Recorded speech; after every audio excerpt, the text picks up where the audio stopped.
Cornerstone computer institute. Software రంగంలో మీ పిల్లల భవిష్యత్తును తీర్చిదిద్దాలనుకుంటున్న తల్లిదండ్రులకు గొప్ప సదావకాశం. చిన్నతనం నుండి సాఫ్ట్వేర్ రంగంకు కావలసిన ఫౌండేషన్ కోర్సెస్ను అందిస్తూ క్వాలిఫైడ్ ట్రైనర్స్ చేత బోధన అందిస్తుంది కార్నర్స్టోన్ కంప్యూటర్ టెక్నాలజీస్. వేలు లక్షలు ఖర్చు పెట్టి నేర్చుకోవాల్సిన కోర్సెస్ను అతి తక్కువ ఫీజుకు అందిస్తున్నందుకు సంతోషిస్తున్నాం. మీ పిల్లలు ఫస్ట్ క్లాస్ నుంచి ఇంటర్మీడియట్ వరకు చదువుతున్నట్లయితే కార్నర్స్టోన్ టెక్నాలజీస్ని సంప్రదించండి. Our address, Cornerstone Computer Institute, opposite APGB Bank, near West Elementary School, Darcy. మన దర్శి వార్తలు ప్రేక్షకులకు నమస్కారం. వార్తలు సమర్పిస్తున్నది మీ గంగిశెట్టి రామస్వామి. ఒంగోలు పార్లమెంట్ నియోజకవర్గ పరిధిలో 7 అసెంబ్లీ నియోజకవర్గాలు ఉండగా అందులో ఒకటి దర్శి అసెంబ్లీ నియోజకవర్గం. ఒంగోలు పార్లమెంట్ నియోజకవర్గం నుంచి ఎంపీ అభ్యర్థిగా టీడీపీ తరఫున ప్రస్తుత ఎంపీ మాగుంట శ్రీనివాసరెడ్డి కుమారుడైన మాగుంట రాఘవరెడ్డి పేరు దాదాపుగా ఖాయం అయ్యిందనే ఇప్పటి వరకు అందరూ అనుకుంటున్నారు.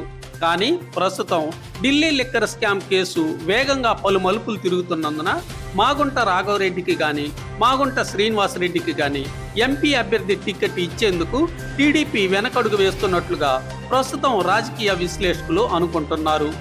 ఢిల్లీ లిక్కర్ స్కామ్తో మాగుంటకు సంబంధాలు ఉన్నాయనే అభియోగమే ఇందుకు కారణంగా వాళ్ళు అనుకోవటం వినిపిస్తుంది. ఇది దర్శి నియోజకవర్గంలో ప్రధాన చర్చగా పలువురు ప్రస్తుతం ముచ్చటించుకుంటున్నారు. బీజేపీ ప్రముఖ నాయకులు కూడా మాగుంటకు టికెట్ ఇవ్వవద్దని చంద్రబాబుతో చెబుతున్నట్లు కూడా పలువురు అనుకోవటం వినిపిస్తుంది. కారణాలు ఏమైనప్పటికీ ఇప్పటి వరకు మాగుంటకు టీడీపీ టికెట్ ప్రకటించకపోవటం గమనిస్తే వినిపిస్తున్నదంతా కూడా నిజమేననిపిస్తుందని పలువురు అంటున్నారు. దాదాపుగా మాగుంటకు టికెట్ ఉండదనే వాదనే బలంగా వినిపిస్తుంది.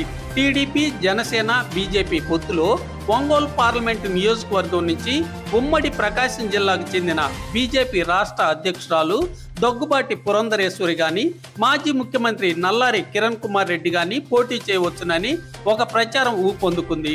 దాదాపుగా నిజం కాబోతుందని కూడా ఎక్కువ మంది అనుకుంటున్నారు. నామినేషన్లు ముగిసేంత వరకు కూడా అభ్యర్థి విషయంలో ఎన్ని మార్పులైనా ఎన్ని చేర్పులైనా జరిగే అవకాశాలుంటాయి.